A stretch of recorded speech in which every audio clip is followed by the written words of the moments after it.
നിങ്ങളുടെ favourite shows ഇനി ഒരിക്കലും മിസ്സാവില്ല. ഇപ്പോൾ C5-ലൂടെ കാണും നിങ്ങളുടെ ഫേവറേറ്റ് ഷോസ് തികച്ചും സൗജന്യമായി. സച്ചേട്ടന്റെ മനസ്സമാധാന കേടിന് അറിഞ്ഞോ അറിയാതെയോ ഞാൻ എപ്പോഴെങ്കിലും ഒരു കാരണക്കാരിയാവുന്നുണ്ടോ? പറയൂ സച്ചേട്ടാ, എന്റെ ഒരു സമാധാനത്തിന് വേണ്ടിയെങ്കിലും പറയൂ.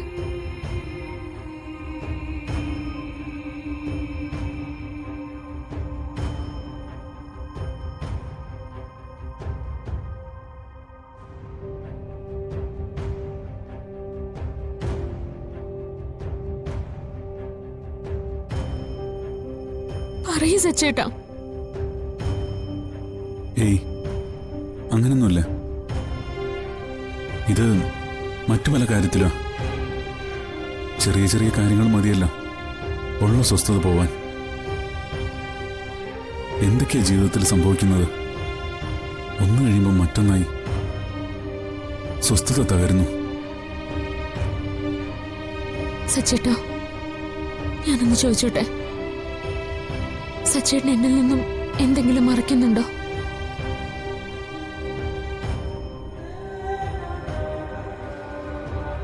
എനിക്കങ്ങനെ തോന്നുന്നുണ്ട്. ഇതിപ്പോ തോന്നുന്നതല്ല, കഴിഞ്ഞ കുറച്ച് ദിവസങ്ങളായിട്ട് അനുഭവിക്കുന്നതാ.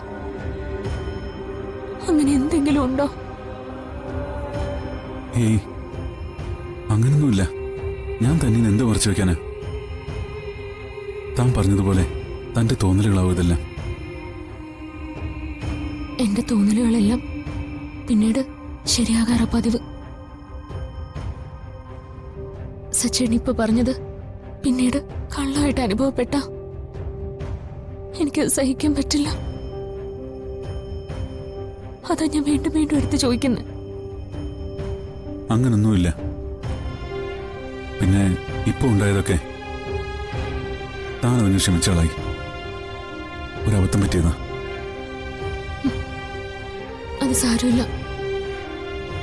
പെട്ടെന്ന് സച്ചേട്ടൻ അങ്ങനെ പെരുമാറിയപ്പോ എനിക്ക് സങ്കടം വന്നു.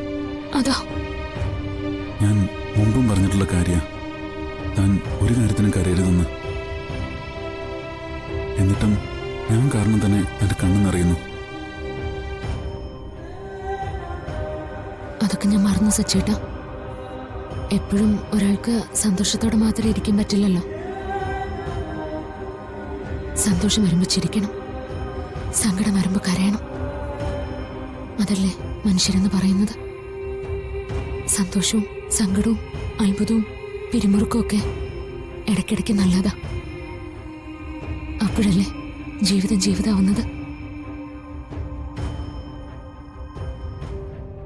പിന്നെ ഞാൻ കരയരുതെന്നും എന്റെ മനസ്സ് വിഷമിക്കരുതെന്നും സച്ചേട്ടന് എത്ര ആഗ്രഹമുണ്ടെന്ന് പറഞ്ഞാലും എത്ര ശ്രമിച്ചാലും അതൊരിക്കലും നടക്കില്ല. കണ്ണീരെന്റെ കൂടെപ്പിറപ്പാ. അതാർക്കും മാറ്റാൻ പറ്റില്ല. വലിയ വലിയ സന്തോഷങ്ങൾ വരുമ്പോഴൊക്കെ എനിക്കറിയാം പുറകെ കരയാനുള്ളത് എന്തോ വരുന്നുണ്ടെന്ന്. ഞാനുള്ളത് പറഞ്ഞെന്നേ ഉള്ളൂ. ഞാനെന്തോ ഇങ്ങനെ സച്ചേട്ടാ. എടോ, താൻ ഇങ്ങനെ ആയതുകൊണ്ടാ എനിക്ക് തന്നോട് ഇത്ര ഇഷ്ടം.